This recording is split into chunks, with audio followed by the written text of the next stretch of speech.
Although he didn't make our most feared players list, kickers around the country are definitely afraid of our next guest. That's Kent State's Reese Archer. Reese, thanks for coming on with us.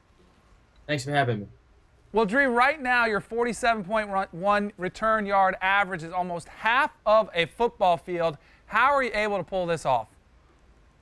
Well, it all starts with my 10 teammates. You know, it takes 10 guys, you know, to get hats on everybody on the field, and it leaves me with that one guy to make me miss. So, you know, coach always tells me week in and week out I have to make one guy miss. So it always starts with those other 10 guys making those blocks. When that kick is coming in the air and you're sitting under it, what is going through your head right when you're about to make that return? It's time to make a play. You know, every time I get the ball, I always try to make a play. So when I see the ball coming towards my way, you know, I just got to get ready to make a play. All right, now teams are kicking away from you now, which I think is really foul. Now, how upset does it make you when you see a kicker kick the ball out of bounds and you don't get a chance to take it to the house? You know, it makes me frustrated, especially week in and week out. You know, I'm preparing myself to get kick returns.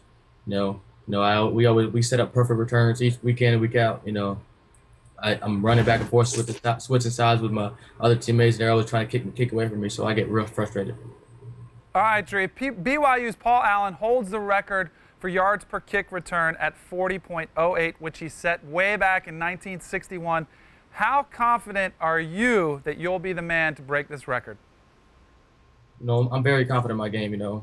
I mean, if the kickers keep kicking me, I'm just trying to keep doing what I can, you know, to score more touchdowns. But if they don't, then they don't. So I'm very confident in my game, though, especially when I have the other 10 guys blocking for me. Oh, you're definitely doing your thing and doing it well. But more importantly, Kent State is currently sitting at 6-1 and has a chance to make its first bowl game in 40 years. How much pressure do you guys feel to help bring your team its first bowl game in quite some time?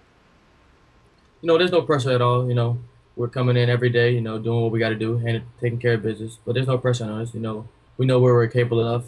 You know, we all come together as a team and come out with wins. So there's no pressure for us, though. All right, well, you're a prolific kick returner. You're also a prolific tweeter. I saw at some point this past week 23 tweets in an hour. Come on, player. Why are you littering my feed like that? I mean, that's how my news feed is. You know, I have other people tweet me. You know, I just try to tweet them back as much as I can. You know what? If you get locked up for littering, you should be locked up for tweeting that much. just lock them down. You're littering the internet. Unless it's something legitimate. What possible reason can you have for tweeting 23 times in an hour? The same reason they had to tweet me. So I'm just trying to tweet them back. You know, just trying to connect with my Twitter fans. I think he's a good follow. I think he is. You think he's a good follow? follow? Absolutely. Yeah, because you tweet more than that. You That's tweet right. once a minute. All right. Now, you see we're dressed up. Let me ask you, did you get dressed up for Halloween? No, I didn't get dressed up. No, we had classes in practice today, but I didn't dress up. It was just a regular day to me. All right. Well, when you go out, what's your favorite costume to see on a young lady? No, this past weekend I seen a lot of angels. You know, I seen a lot of angels and Snow Whites going around. Smart man. I seen a couple of Hooters girls too. Well, I prefer the angels because they have somewhere to go. The Hooter girls are already down there. They're done. All right, Reese Archer, thanks for coming on tonight. Thank you. Thanks for having me.